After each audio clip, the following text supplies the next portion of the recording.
አንቺ ማነሽ? እርግጠኛ የሆንኩበት ነገር ቢኖር እዚህ ቤት የገባሽበት ዓላማ የሚስትነት ውድድር አይደለም። ስለ ማንነትሽ ካልተናገርሽ እመኘኝ አደርገዋለሁ።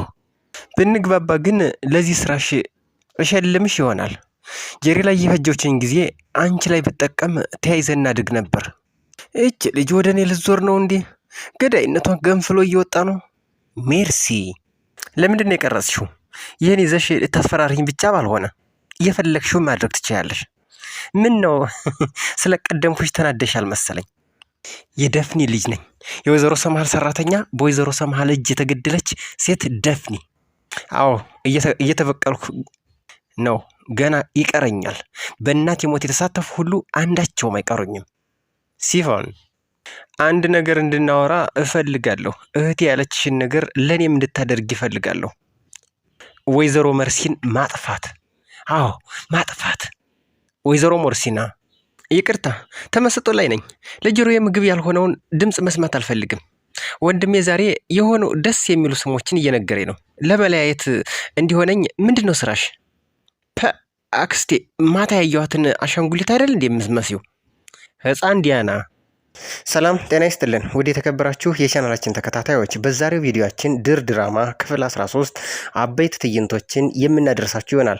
እንዲሁም ከዚህ በተጨማሪ ክፍል 14 ላይ የሚከሰቱ ቅድመ ሁኔታዎችን ለእናንተ ልናደርስላችሁ ይኸው እዚሁ ተከስተናል። ለዚህ ቪዲዮና ቻናል አዲስ ከሆናችሁ ቻናሉን ሰብስክራይብ እንዲሁም ደግሞ ቪዲዮ ላይክ በማድረግ እስከ ቪዲዮ ፍጻሜ ድረስ አብራችሁን ዝለቁ። እንደሚታወቀው ባለፈው ክፍል እንግዲህ ድር ድራማ ላይ እንደተመለከትነው ወይዘሪት መርሲ ሲፈንን እንግዲህ ወይዘሮ ሰምሃልን ስትገል የነበረችበትን ሁኔታ ሲነጋገሩ ሲመላለሱ የነበሩትን ቃላቶች ሪካርድ አድርጋና ቀርጻ አስቀምጣ እያስፈራረቻት እንዲሁም ደግሞ ያው እርግጠኛ ሆና መያዟን እያሳወቀቻት ነበር። ታዲያ በዚህ እጅግ የተደናገጨችው ሲፈን ምን ትፈጥር ይሆን ምን ታደርግ ይሆን እያልን እንግዲህ ተከታተለን ነበር ማለት ነው። ታዲያ አሁን ላይ ሜርሲ ምን እንደፈለገች እንኳ የማይታወቀው አሁን በዛ ቪዲዮ ምክንያት ሲፈንን ልትጠቀምባት ትፈልጋለች። በተለይ ደግሞ ልክ እንደ ጄሪ እሷንም መጠቀሚያ ልታደርጋት በጓደኛ ስም ነገሮችን ሁሉ በእጅ አዙር እሷ እንድትሰራላት ትፈልጋለች። ታዲያ የመጀመሪያው ነገር እዚህ ላይ የተመለከትነው ቪዲዮን በማሳየት እሷን እንግዲህ ልታጠምዳት ለምን ገደልሻት ወይስ ደግሞ ምን አስበሽ ነው በማለት ስትጠይቃት ይህንን ለምንድን ነው የቀረጽሽው ደግሞ ልታስፈራሪኝ እየሞከርሽ ባልሆነ በማለት ባልተጠበቀ ሁኔታ ሲፈንም ችግሩን ምንም እንኳ ከቅንጣት ሳትቆጥር እንዲህ ትመልስላታለች። ምን ነው ስለቀደምኩሽ ተናደድሻል መሰለኝ። ቆይ አንቺ ሴትዮ ከእኔ ምንድን ነው የምትፈልገው? የኔም ማንነት ወይስ ያሰብሽው ወይንስ ደግሞ ለምን እንደገደልኳት ነው አንቺ አሁን ማወቅ የፈለግሽው? በማለትም ነገሩ ሁሉ ቀለል አድርጋ ምንም እንዳልተፈጠረም አጥራልታ ትነግራታለች። ያው እንግዲህ እባብ ለባብ ይተያያል ካብ ለካብ ነውና አሁን ላይ እንግዲህ ጄሪ ሜርሲ ማለትም ሲፈንን ለማስፈራራት እንዲሁም ደግሞ ለመጠቀም ብትሞክርም ያው እንግዲህ አንቺ ማነሽ? አንድ እርግጠኛ የሆንኩት ነገር ቢኖር እዚህ ቤት የመጣሽው ለሚስትነት ውድድር እንዳልሆነ ገብቶኛል ትላታለች።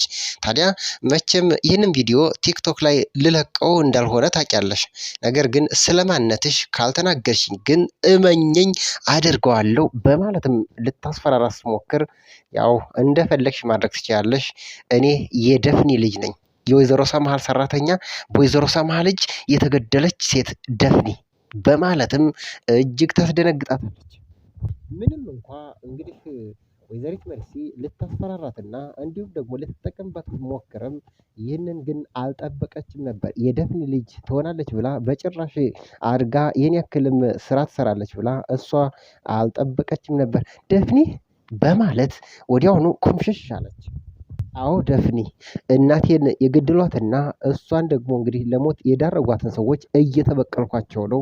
በእናቴ ሞት የተሳተፉትን ሁሉ እንግዲህ አንዳቸውም አይቀሩኝም በማለት ታስጠነቅቃታለች። ታዲያ ይህ ሁሉ የሚያመለክተው በጣምኑ ደንግጣ ሜርሲም እጇ እንዳለበት ያመላክታል። እች ልጅ ወደ እኔ ልዞር ነው መሰለኝ፣ ገና ገዳይነቷ ገንፍሎ እየወጣ ነው፣ እኔ ብዙ መኖር እፈልጋለሁ እያለችም ራሷን እንግዲህ ከደሙ ነፃ ለማድረግ የምትሞክረው ነገር እጅግ ነገሩ ያወሳስበዋል ማለት ነው። ሌላው ጉዳይ ደግሞ እንግዲህ የጄሪና የሲፈን ግንኙነት ነው ማለት ነው። ጓደኛዬ እየተባባሉ እንግዲህ ሀሳብን የተለዋወጡ ጄሪን ሲፈን እንዲህ ስትል ጠይቃታለች።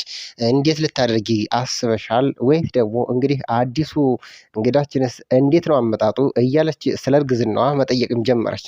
ያው እንግዲህ ቀለል ያለ ሰርግም ቢሆን አድርገን ከአምነን ጋር መጋባት እፈልጋለሁ ስትላት፣ እሷ ደግሞ በተቃራኒው ያው በቃ ትልቅ እድል አገኘሁ፣ ስለዚህ ሌሎችንም ለመበቀል ሁለተኛ እድል ተፈጠረልኝ ማለት ነው በማለት ለተንኮል የተፈጠረችው ሜርሲ አሁን ላይ እጅግ በክፋትና በተንኮል ያው እንግዲህ መጀመሪያ አልማና አስባ የመጣችው ወይዘሮ ሰምሃልን ለመቀራመት እንዲሁም ደግሞ ለመፈተሽና ለመከታተል ነበር። ታዲያ ይህንንም ጉዳይ ደግሞ ከጄሪ ጋር ሆና እየተከታተለች ስለነበር ነገር ግን በአቋራጭ ሲፈን ቀድማት እንደገደለቻት ስታቅ አሁን ላይ አቅጣጫዋንና ነገሮችን ሁሉ ለውጣ ወደ ወይዘሮ ሞርዚና ቀይራለች። ምንም እንኳ እዚህ ቤት የምትፈልገውና እንግዲህ ልታደርግ የፈለገችው በግልጽ ባይታወቅም ዋናው ተግባሯ ግን የዚህን ሀብት ድርጅት በስሯና በራሷ ስም ማድረግ ዋነኛ ተግባሯ አድርጋ ይዛዋለች።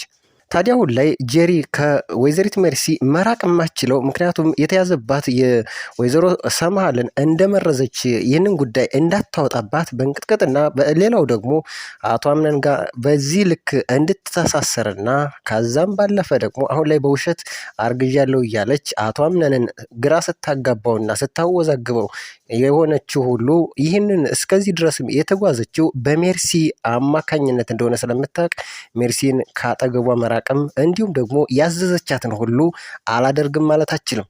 ታዲያ ያደቆነ ሰይጣን ሳያቀስ አይተውም ነውና ነገሩ። አሁን ላይ ወይዘሪት ሜርሲ አሁንም በቀጥታ ወይዘሮ ሞርዚናን ለማጥቃት ጄሪን ትጠቀማታለች። ታዲያ ወደ ጄሪ ሄደችና አሁን ላይ የወይዘሮ ሞርዚናን ቦርሳ መፈተሽና ያለውን መረጃ ሁሉ ማወቅ አለብን በማለት ወደ ወይዘሮ ሞርዚና ክላስ ይገባሉ።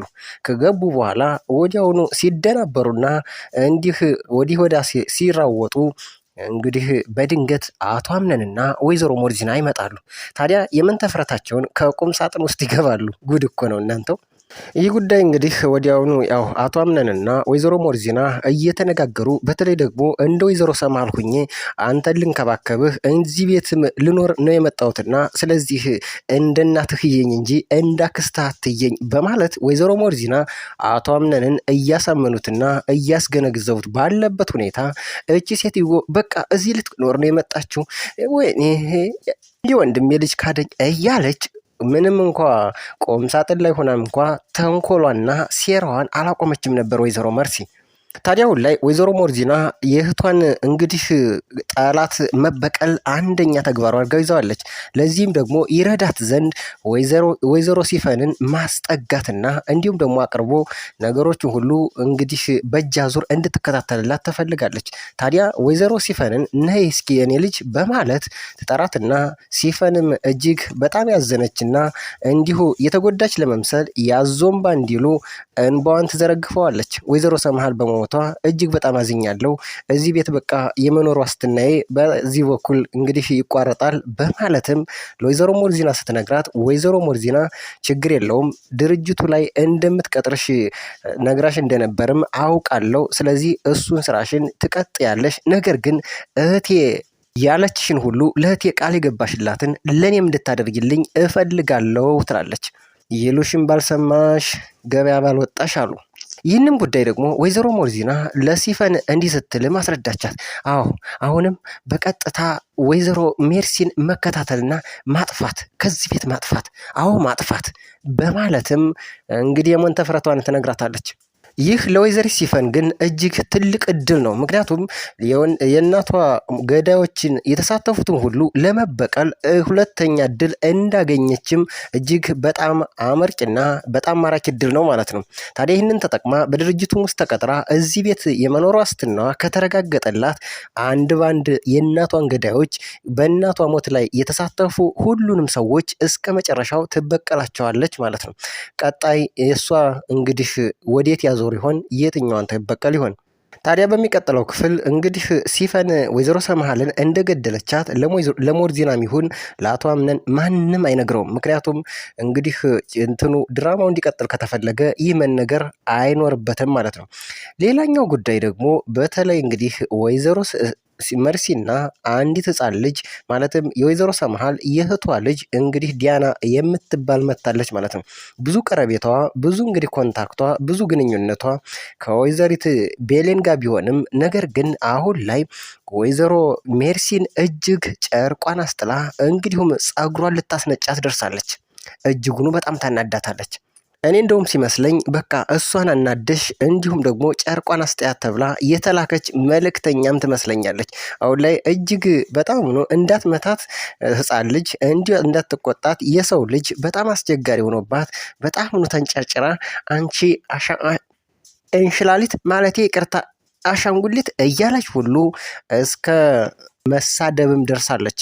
ታዲያ በዚህ ሁኔታ እንግዲህ ህፃን ዲያና አክስቴ እስኪ ፀጉርሽን እየሰራውሽ አጎቴ ወንድሜ አምነንም አጠገባችን ሆኖ ሳሎን እንጫወት በማለትም ፀጉሯን አንድ ጊዜ ስትፈትል፣ አንድ ጊዜ ስታነሳባት፣ አንድ ጊዜ ስትጎትት፣ አንድ ጊዜ ስትጥልባት እጅግ በጣም ሆኖ አናዳት የመጨረሻ ጨጓራዋ ጭሶ እንግዲህ ልቧም ተቃጥሎ እንዴት ማድረግ እንዳለባት ሁሉ እያሰበች ነው። ለማንምና ለምንም የማትራራው እንግዲህ ወይዘሪት ሜርሲ ምን ታደርጋለች? እንጫወት በማለት ወደ በረንዳ ይወጡና ህፃን ዲያናን እንግዲህ እያጫወተቻት እያዝናናቻት በነበረችበት ነገር ግን ያዳቆነ ሰይጣን ሳያቀስ አይተውምና ነገሩ እስከ መጨረሻው ልትፋለማት እንግዲህ ልትተናኮላት ስለፈለገች በመጨረሻ እንግዲህ ከላይ እንትኑ ላይ ከብረቱ ላይ ሆኝና ከታች ልክ እኔ እንዲሁም መጫወቻና ስጦታ ሰጥሻለሁ፣ ስለዚህ እዚህ ጋር ሆነሽ እንጨዋወት እያለች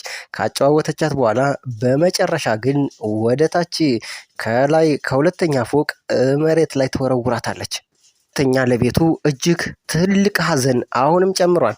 በሀዘን ላይ ሀዘን። በተለይ ደግሞ ለአቶ አምነን በአደራ የመጣች የእህቱ ልጅ ብትሆንም አሁን ላይ ከእናቱ ህመም እንኳ ከእናቱ ሞት ሀዘን ሳያገግም አሁን ላይ ሁለተኛ ሀዘን የሚነገረው ይሆናል ማለት ነው። ታዲያ በቀጣይ ክፍል የምንመለከተው ጉዳይ የህፃን ዲያና እንግዲህ ሞት ይሆናል ማለት ነው። ስለዚህ ከህፃን ዲያና ሞት ጋር በቀጥታ የሚገናኘው ደግሞ ብዙውን ጊዜዋን ብዙውን እንግዲህ ጨዋታዋን ስታደርግ የነበረው ከወይዘሪት ቤሌን ጋር ስለሆነ የገደለቻት የጣለቻትና የወረወረቻትም ምናልባትም ከተረፈችም ቢሆንም ወይዘሪት ቤሌን እንደሆነች ወደ እሷ እንደሚሳበብም ምንም ጥርጥር የለውም። ስለዚህ አሁንም ጥፋተኛዋ ወንጀለኛዋ ተብላ የምትያዘው ወይዘሪት ቤሌን ናት።